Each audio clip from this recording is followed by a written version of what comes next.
Hello everyone. So in this class we will study about the introduction of the philosophy, and I have recorded this class in Hindi language and in English too, but I haven't used to explain the topic this board, so that's why I thought that I should explain the topic with this board also.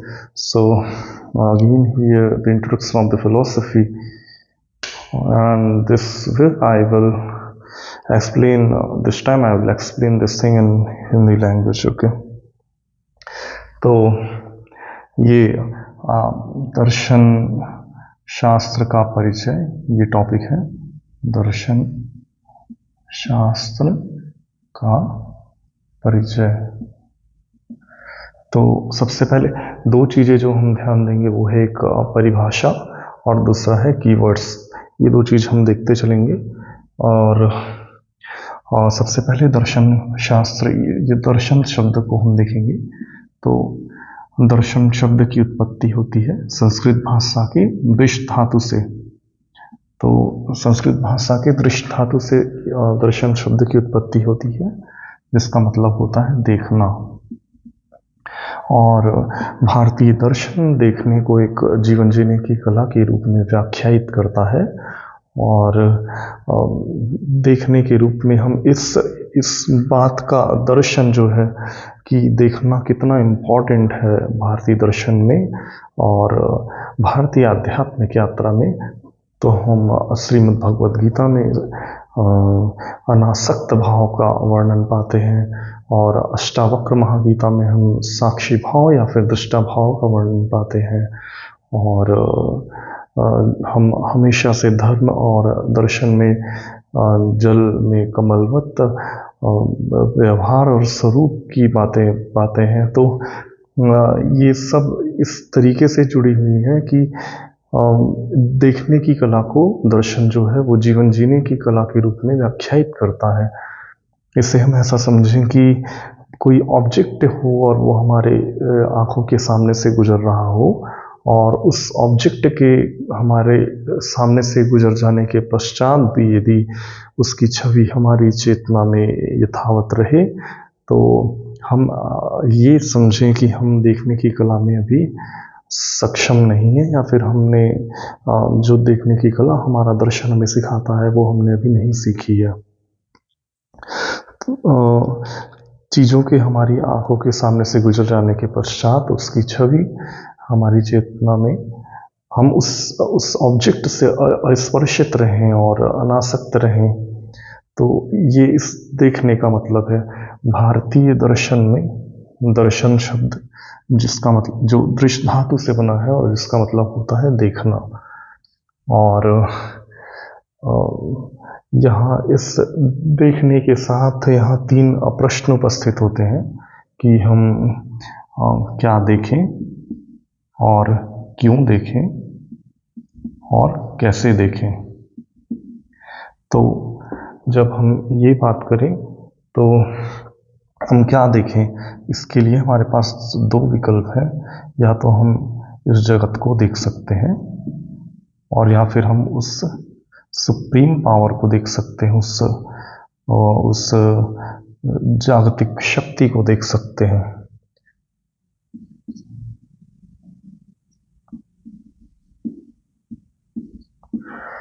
और हम इसे कैसे देखें, तो इसके लिए हमारे पास हम इसे फिजिकल आई से देख सकते हैं, और दूसरा है हम अपनी अंतरात्मा से देख सकते हैं। अंतरात्मा, सही लिखा ना मैंने, अंतरात्मा, इसे हम कहते हैं इंट्यूशन।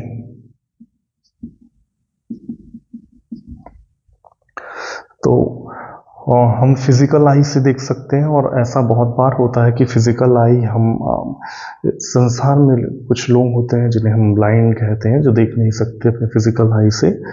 तो ऐसे लोग अपनी अंतरात्मा से या फिर इंट्यूशन से, जिसे हम अंतरात्मा की आवाज़ कहते हैं, उससे इस जगत को अनुभव करने का प्रयास करते हैं। और हम इस जगत को क्यों देखें, तो इसके लिए भी हमारे पास दो ऑप्शन है। वो ये कि हम या तो भोग के लिए देखें, जिसको हम कहते हैं भोगार्थ, और या तो हमारे पास दूसरा ऑप्शन है मोक्ष के लिए, मोक्षार्थ। अब यहाँ से दर्शन शास्त्र की दो डेफिनेशन निकलती है। वो ये कि इस जगत को जब हम फिजिकल आई से सिर्फ भोग के लिए देखते हैं, तो ये दर्शन शास्त्र का बहुत ही सामान्य मतलब है और ये बहुत अस्वीकार्य परिभाषा है। जबकि जब हम उस सुप्रीम पावर को अपनी अंतरात्मा से मोक्ष के लिए देखते हैं, तो ये दर्शन शास्त्र की वास्तविक परिभाषा है। ये दर्शन शास्त्र में दर्शन शब्द को का मायने है और फिर ये दर्शन की परिभाषा है। इसके बाद एक इसके समानार्थी उपयोग किया जाने वाला शब्द, जो कि किसी भी रूप में एक नहीं है, किंतु पाश्चात्य में दर्शन को हम फिलॉसफी के रूप में देखते हैं। तो हम फिलॉसफी भी देखें, फिलॉसफी। तो फिलॉसफी एक ग्रीक वर्ड है, ये एक ग्रीक वर्ड है और ये दो शब्दों से मिलकर बना हुआ है, फिलॉस और सोफिया। तो फिलॉस का मतलब होता है प्रेम और सोफिया का मतलब होता है ज्ञान। तो ज्ञान के प्रति प्रेम को हम कहते हैं फिलॉसफी, ज्ञान के प्रति प्रेम को हम कहते हैं फिलॉसफी। और लव फॉर विजडम या फिर लव फॉर नॉलेज,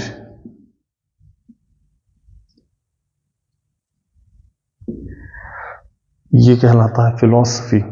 तो भारतीय दर्शन में दर्शन शास्त्र और पाश्चात्य में फिलॉसफी, ये दोनों की परिभाषा और इसके कीवर्ड्स हमने समझे। और इसके बाद हम आगे और फिलॉसफी का विस्तार करते चलेंगे। ये दर्शन शास्त्र का परिचय हम पढ़ रहे हैं, तो दर्शन शास्त्र की कुछ आधारभूत जानकारियां वो हम इस चैप्टर में देखेंगे।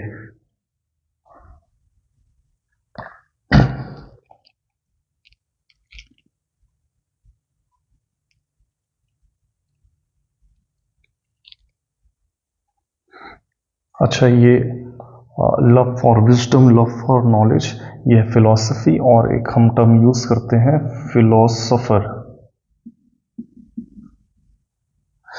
तो फिलोसोफर जो है वो ये ज्ञान के प्रेमी कहे जाते हैं। इसका फिलोसोफर का मतलब है, जैसे फिलॉसफी तो ज्ञान के प्रति प्रेम को फिलॉसफी, और ज्ञान के प्रेमी ये है फिलॉसफी का मतलब, फिलॉसफर का मतलब। ये हमने देखा। अब हम इसके परंपरागत स्वरूप का भी एक नज़र हम इसके परंपरागत स्वरूप पर भी डालेंगे कि हम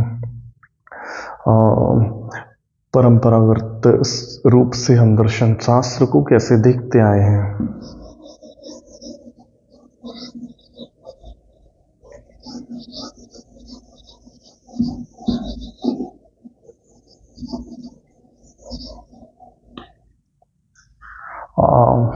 Actually, I'm not sure which one form will be more better, just by sitting in a one place and explain the topic, or to explain the topic here in this board. So that is why every single topic I am explaining with by the help of both the way. First is by the sitting in a particular place, and second one is by this board. So let's see which one work better. आगे देखते हैं हम परंपरागत स्वरूप से कैसा देखते हैं हम दर्शन को। तो परंपरागत स्वरूप से लेटर बहुत छोटे तो नहीं हो रहे हैं।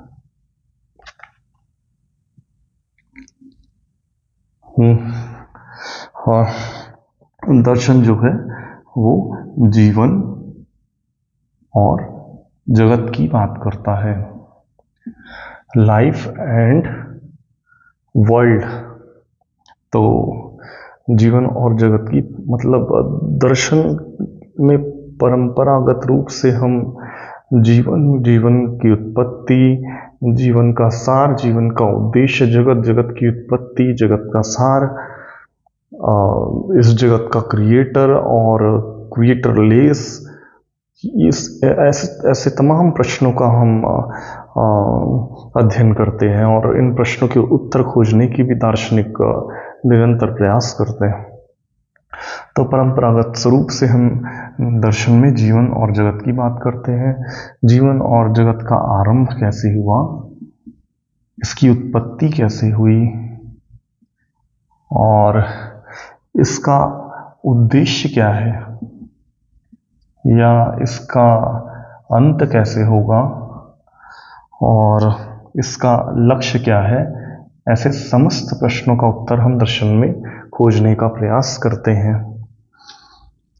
और जैसे हम ये देखें कि जीवन और जगत का उद्देश्य हम कुछ ऐसा मानते हैं कि स्वर्ग जीवन और जगत का लक्ष्य है, या फिर हम अन्य रिलीजन में इसे हम हेवन या फिर हम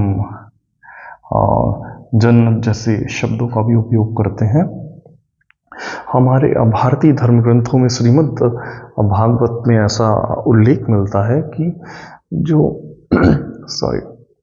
जो स्वर्ग है और स्वर्ग की कामना का जो भाव है वो प्रमूढ़ों का लक्षण है। प्रमूढ़ जो है वो विशेष प्रकार के मूढ़ों को कहते हैं।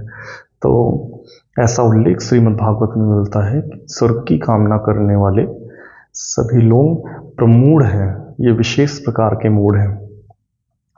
तो हमारे देश में मृत्यु के पश्चात स्वर्गीय उपसर्ग लगाने की परंपरा रही है। अब हम ये पुनर्विचार करें कि हम प्रमूढ़ हैं या फिर नहीं, और हम इस बारे में फिर से सोचें। तो स्वर्ग, हेवन या फिर जन्नत, ये उद्देश्य मानते हैं हम जीवन और जगत का। और कुछ मानते हैं कि स्वर्ग नहीं, मोक्ष है जीवन का उद्देश्य, लिबरेशन। और कुछ मानते हैं कि ये कुछ भी नहीं, मानव कल्याण इस जगत का और जीवन का उद्देश्य है।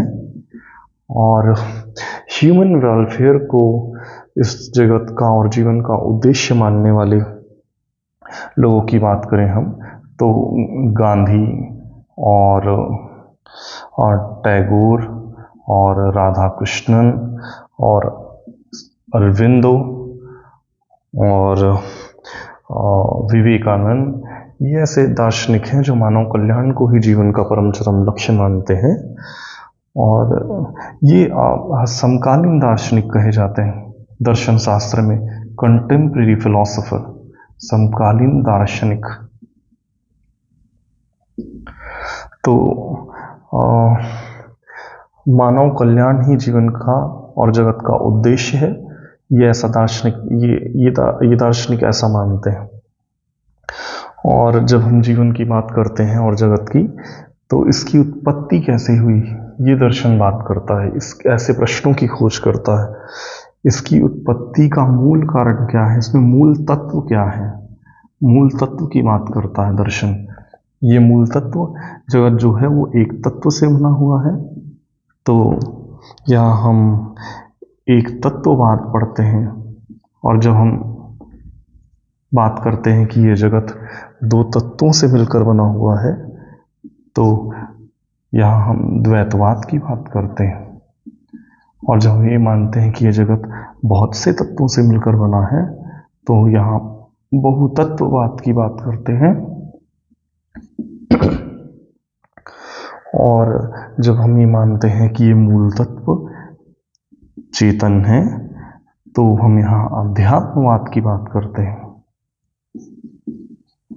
और जब हम ये मानते हैं कि ये मूल तत्व भौतिक है या भूत है या फिर अचेतन है, तो यहाँ हम भौतिकवाद की बात करते हैं। दर्शन भौतिकवाद के बारे में बताता है। और ये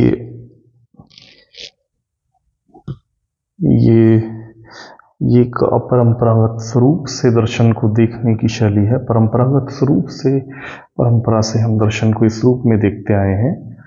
और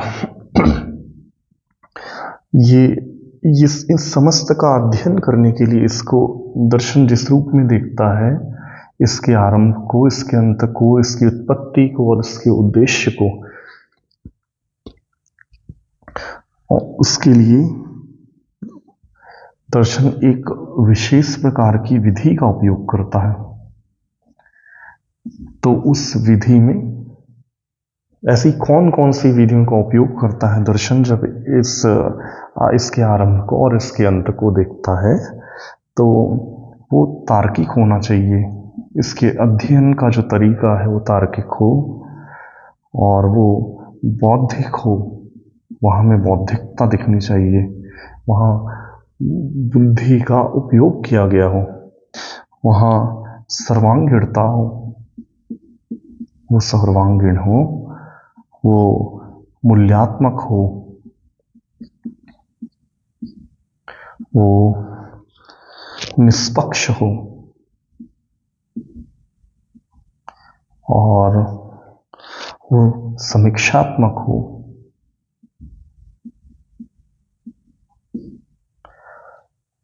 और वो व्यापक हो। मतलब उसमें व्यापकता का उपयोग किया गया हो, उस दृष्टि में व्यापकता हो। ऐसे विषयों का अध्ययन करने के लिए दर्शन जिन विधियों का उपयोग करता है, उस विधि में व्यापकता हो, समीक्षात्मकता हो, निष्पक्षता हो, मूल्यात्मकता हो और आलोचनात्मकता हो। आलोचना,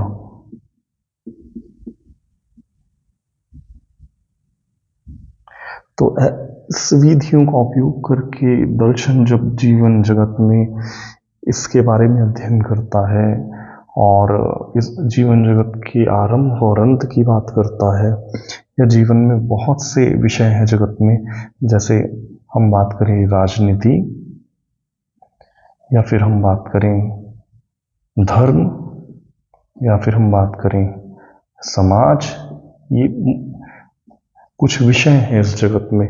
तो दर्शन जब इन विधियों का उपयोग करके राजनीति को देखता है तो इसे राजनीतिक दर्शन कहते हैं, और जब इन विधियों से धर्म को देखता है तो इसे धर्म दर्शन कहते हैं, और जब इन विधियों का उपयोग करके दर्शन समाज को देखता है तो इसे हम सामाजिक दर्शन कहते हैं, और जब हम राजनीति और समाज को एक साथ अध्ययन करें तो हम इसे सामाजिक राजनीतिक दर्शन कहते हैं।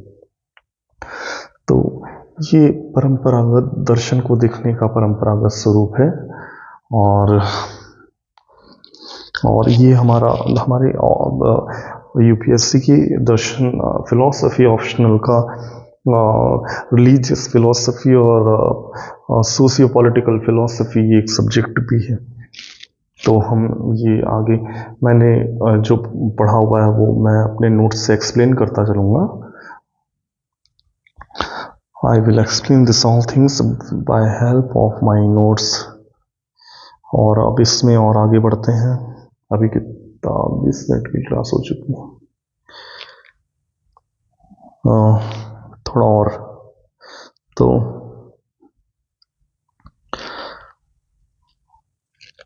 कुछ और चीज़ें देखते हैं।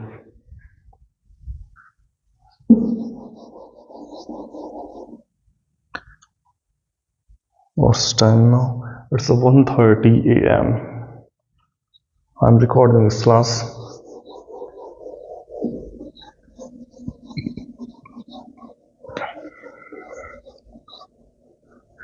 This is not good habit to wake late night, to not to go early in bed, but they will do wrong.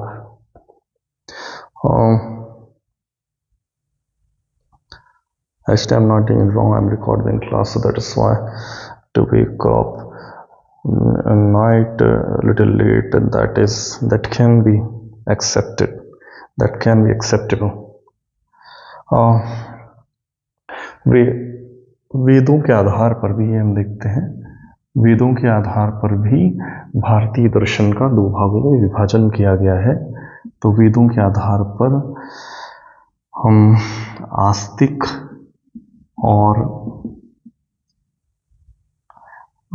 और नास्तिक, वेदों के आधार पर भारतीय दर्शन को दो भागों में बांटा गया है, एक आस्तिक दर्शन और एक नास्तिक दर्शन। और आस्तिक दर्शन की परिभाषा क्या है ये देखते हैं। आस्तिक दर्शन रूढ़िवादी या रूढ़ियुक्त दर्शन कहा जाता है। आस्तिक जो है वो रूढ़िवाद या रूढ़ि युक्त आस्तिक को हम ऐसा कहते हैं। I don't know why we call, because this is not orthodox. This is actually we tell this orthodox, जो लिखा हम वही पढ़ रहे हैं orthodox, लेकिन ऐसा कहना सही नहीं है। आस्तिकता रूढ़िवादी कहाँ हुई? क्योंकि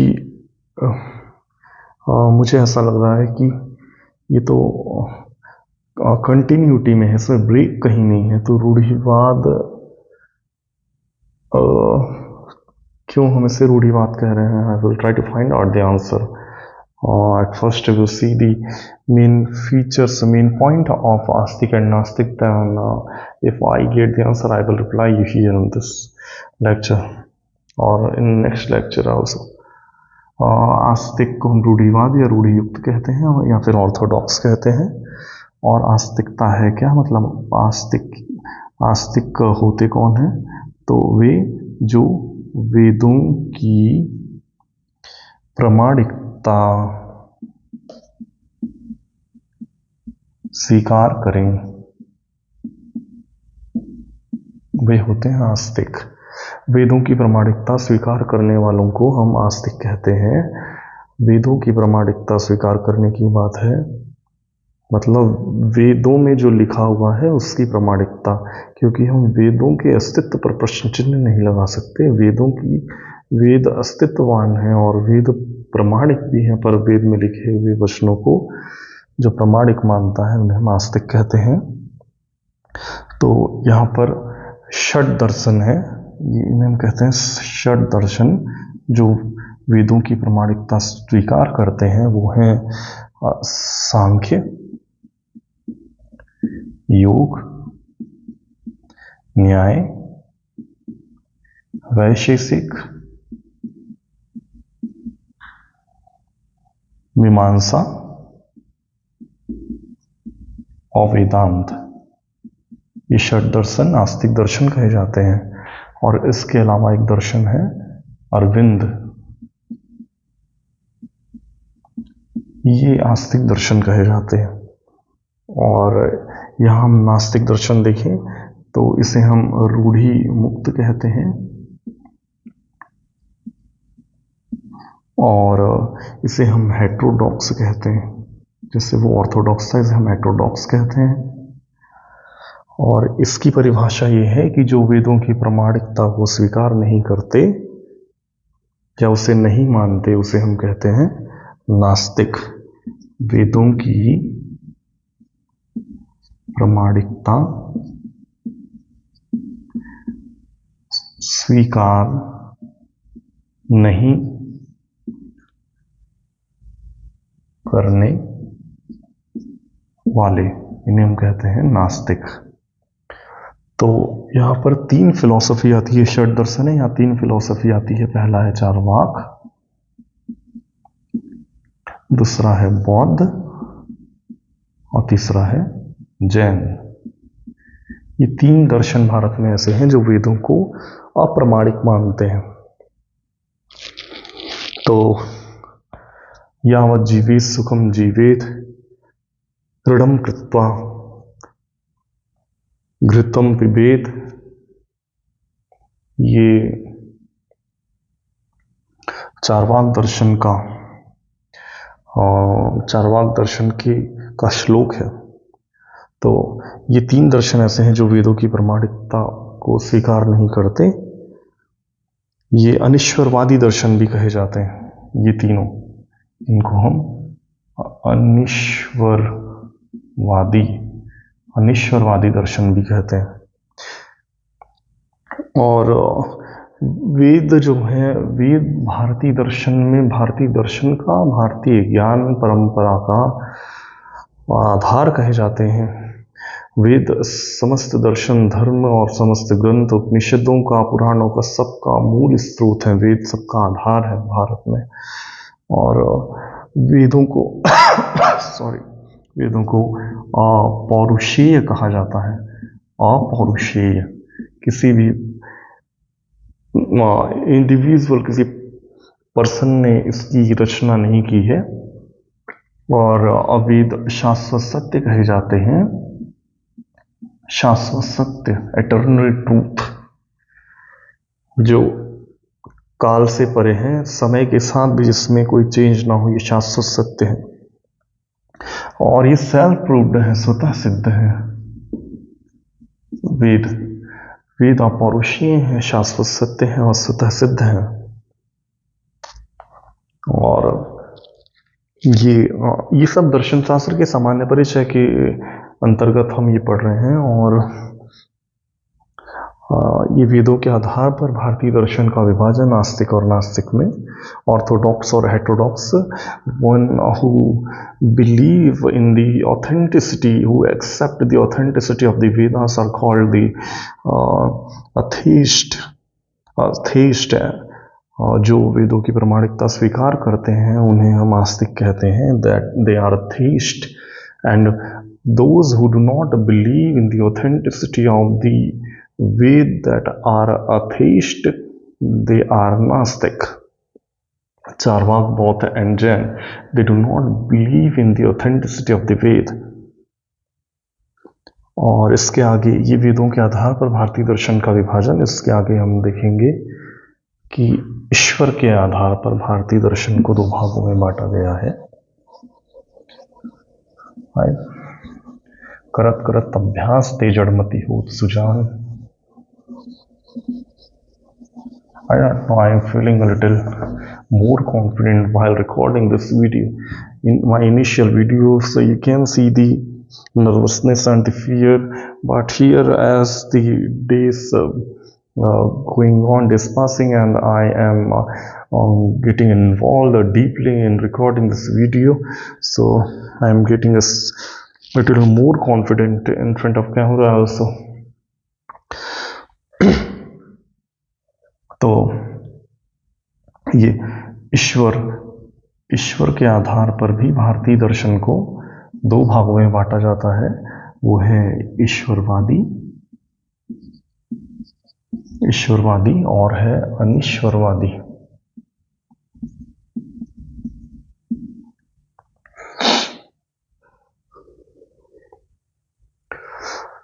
जो ईश्वर की सत्ता पर विश्वास करते हैं उन्हें हम कहते हैं ईश्वरवादी। ये सामान्य परिभाषा है जी, कॉमन डेफिनेशन ये है, जो ईश्वर की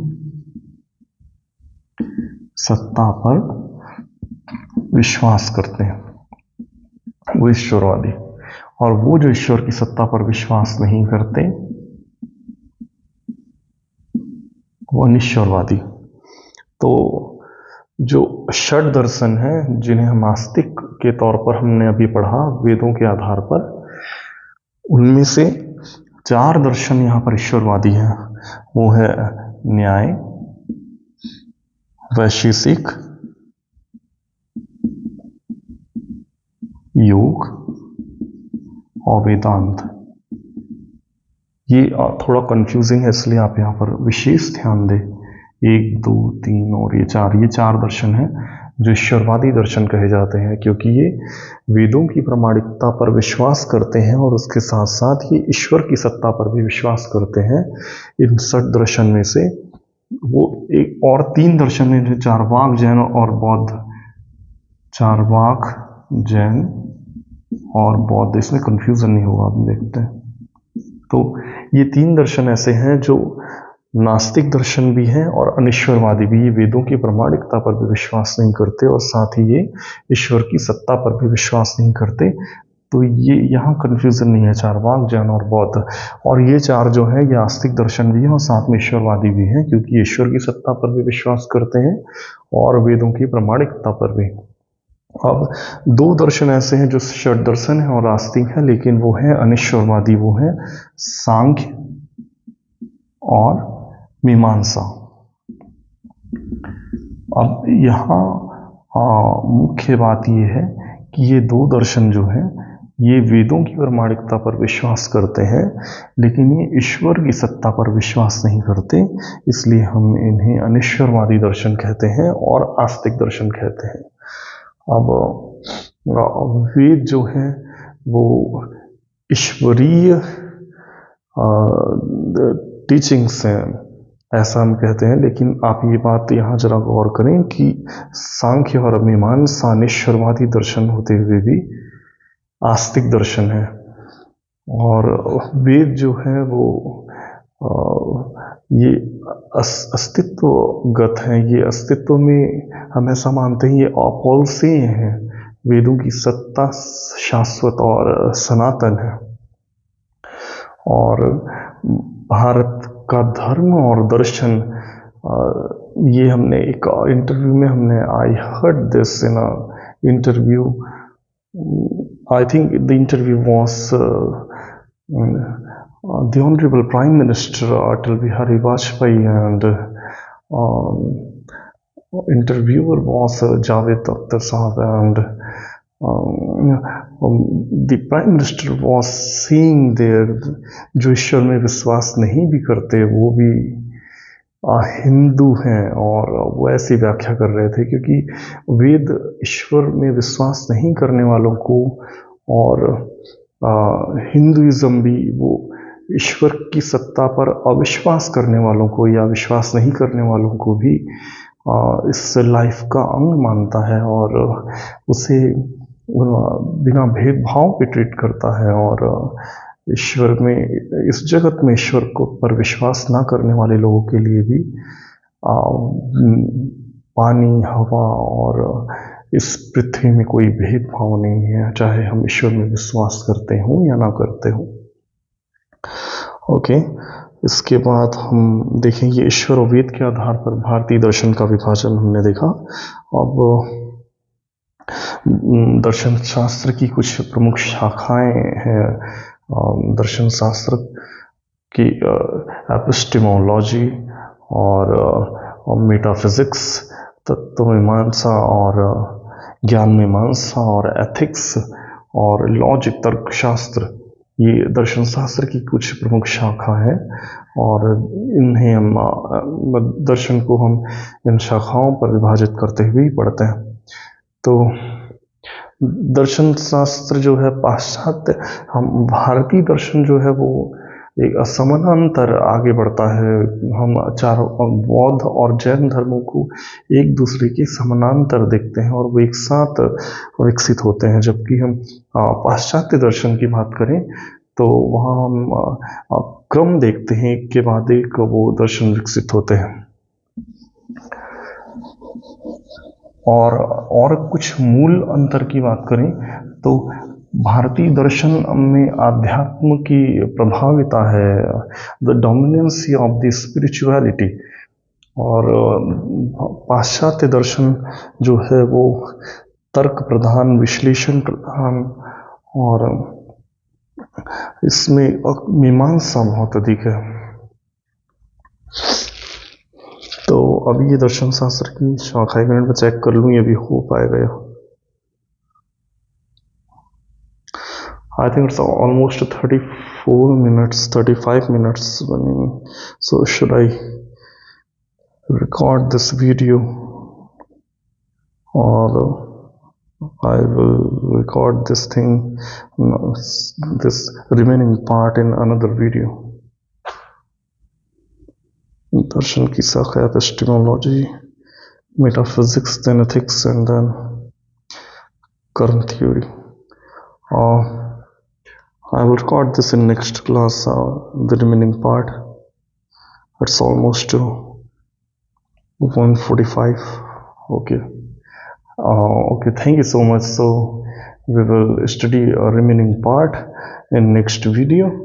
So thank you so much for watching this and stay tuned. I will be with different subject. I have recorded philosophy and economy right now, but whatever I have studied while the preparation on this exam, history, geography, philosophy, economy, and some part of the current affairs also. Whatever I have, the notes of I made notes and the every topic or this syllabus in the syllabus of UPSC exam. So point by point and topic wise, we will see here what else. Yes, I am not appearing this time, and I have sometimes, and not sometimes, this is my last time, but I do not have to deliver this exam. What I have to do, that is, I am doing right now. This was the thing which I wanted to. So I am doing this without clearing exam because it was creating a huge pressure, and I found that if after clearing the exam also I do not have any interest, so in which I am interested, why should I wait? So I have started that. Thank you so much. We will meet in next class. Bye bye.